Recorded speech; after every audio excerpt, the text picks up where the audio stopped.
When I was 9, a man named Elias moved into the house beside ours. He had recently lost legal rights to see his 2 little girls. My stepfather, Marcus, grew tense the moment he spotted him. "That guy is a predator," Marcus muttered, his hand lingering uncomfortably on the small of my back. "Sweetheart, I'm going to have to take extra steps to keep you safe."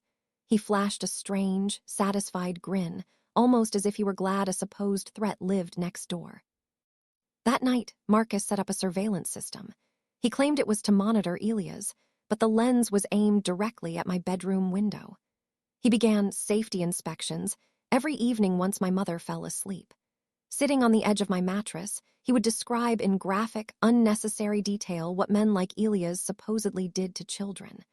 The first time I tried to tell my mom about the wrong feeling Marcus gave me, she was preoccupied with chores. "Mom, Marcus keeps coming into my room late at night," I started. "Honey," she snapped, not even glancing up, "Marcus loves you as if you were his own blood." "But Mom, the camera he installed looks right into my room." She finally looked at me, her expression one of annoyance rather than care. "Stop being so dramatic.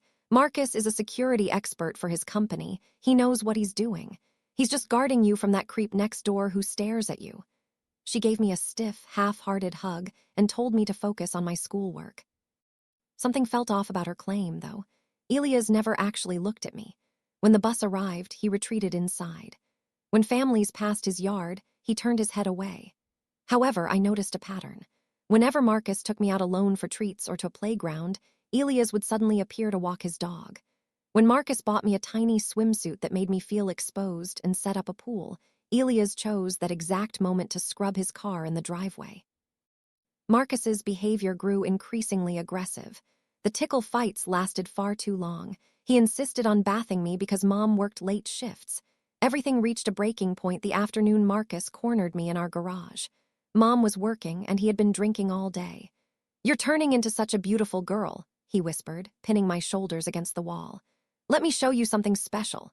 I was paralyzed. I couldn't scream.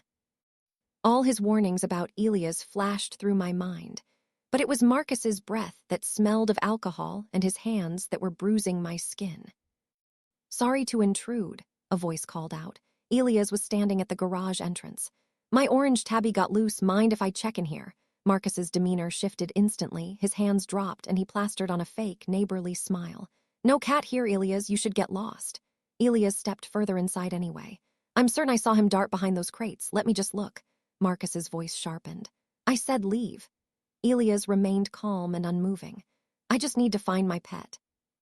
I seized the moment to slip past Marcus and sprint into the house while they faced off.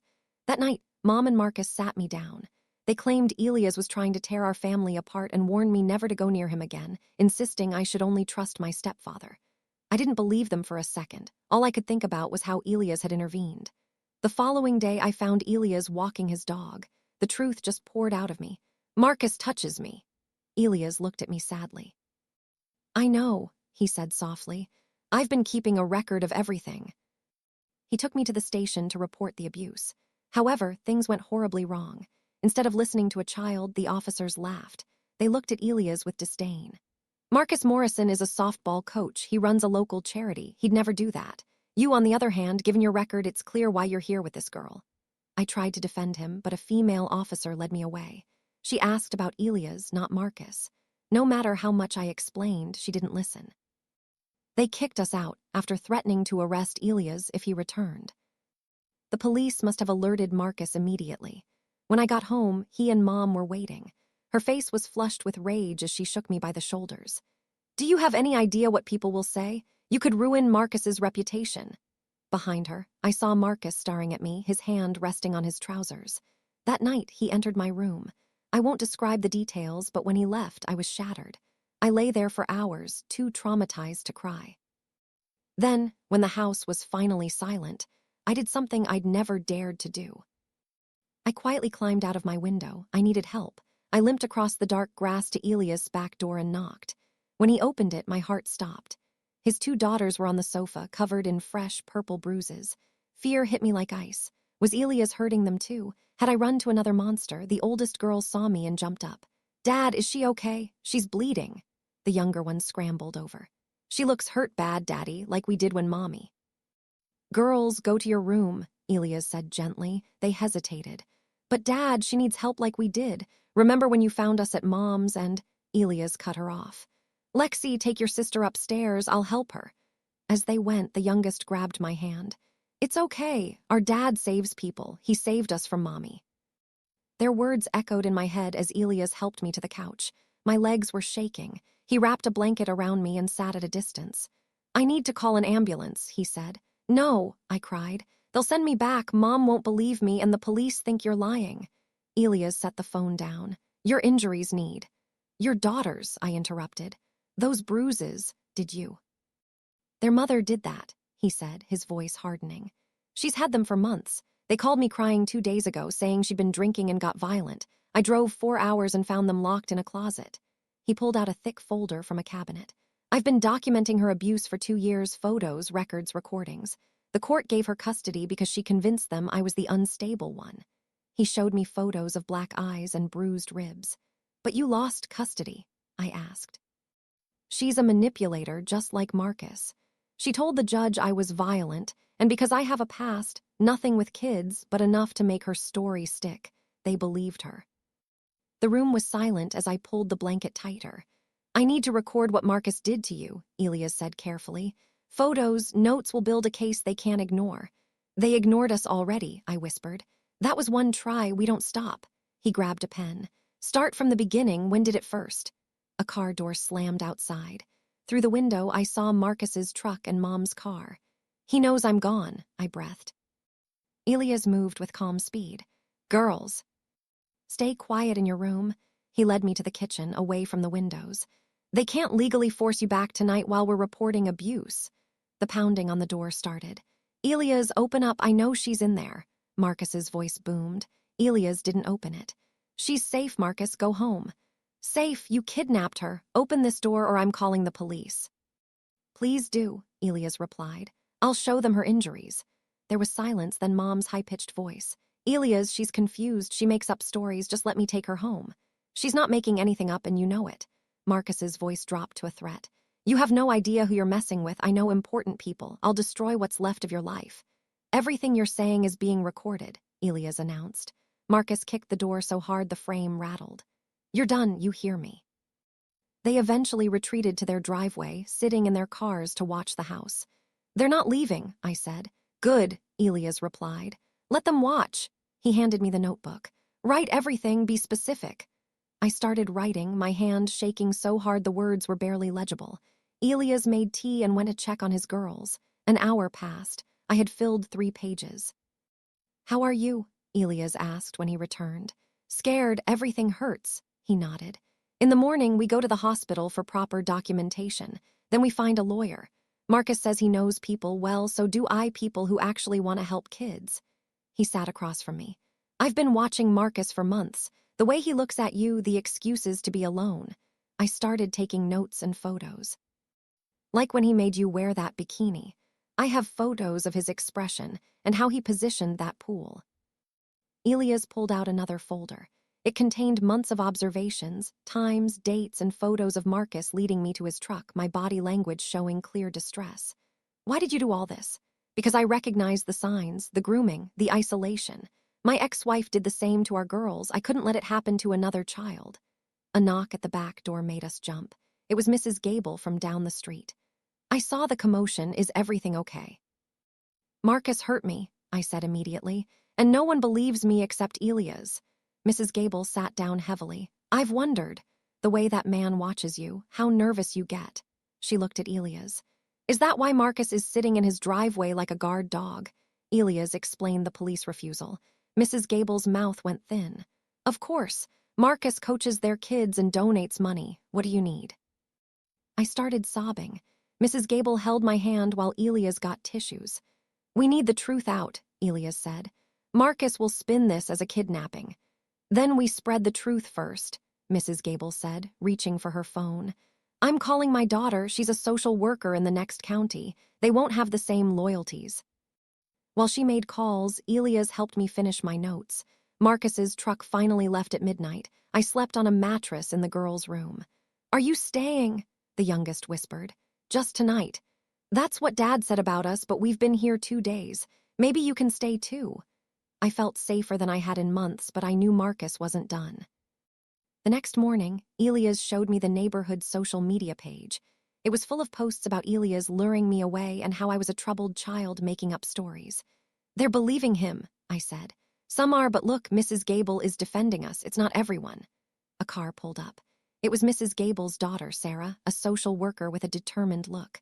I'm a mandated reporter, Sarah said. I'll file a report in my county where Marcus has no pull.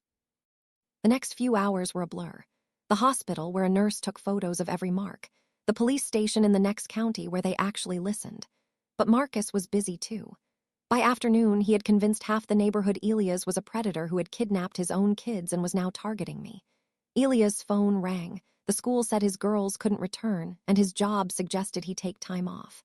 He's trying to silence you, Elias said, though I could see the strain on his face. That evening, a mob gathered in Marcus's yard. We could hear him shouting lies through the walls. He's had those girls for 3 days, now he's got my stepdaughter.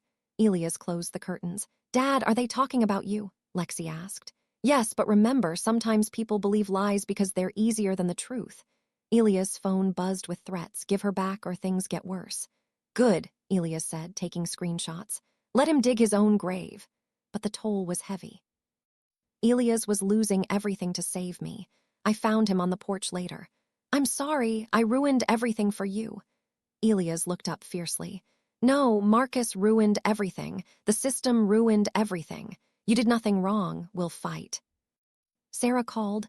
The state police are moving tonight. They want to arrest Marcus before he destroys evidence. My heart pounded. Blue and red lights filled the street, but they stopped at Elias' house. My stomach dropped. 2 officers stepped out, and Marcus was right behind them, wearing a mask of fatherly concern. Officer, thank God, my stepdaughter has been missing and this man is filling her head with lies. The lead officer looked at Elias. We heard you're harboring a runaway.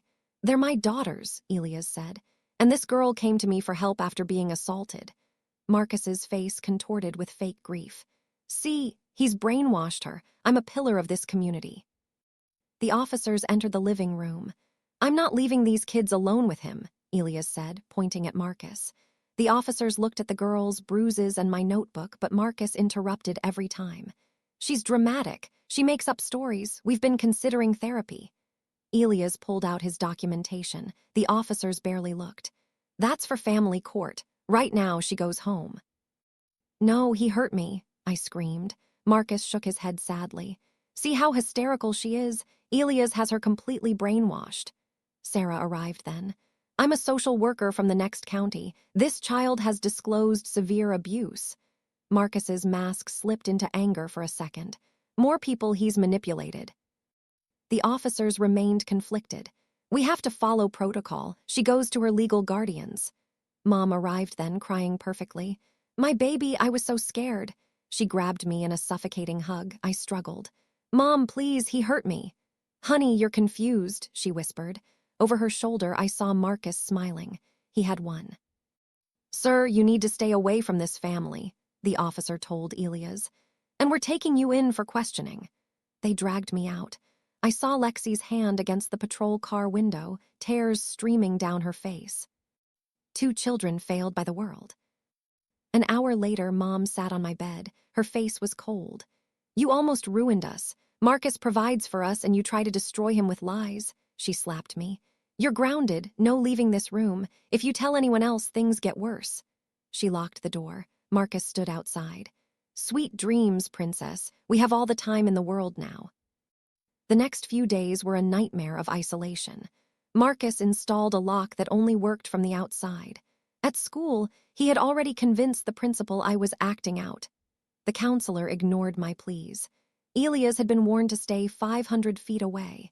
His tires were slashed. His garage was spray-painted with predator. 2 weeks later, I heard a tapping at my window. It was Mrs. Gable. Elias sent me. Sarah's fighting for a hearing. Tomorrow night, be ready. Marcus burst in. Mrs. Gable ducked, but he saw the grass disturbed. What are they planning? He screamed, shaking me. He and Mom began strategizing how to frame Mrs. Gable as part of the delusion.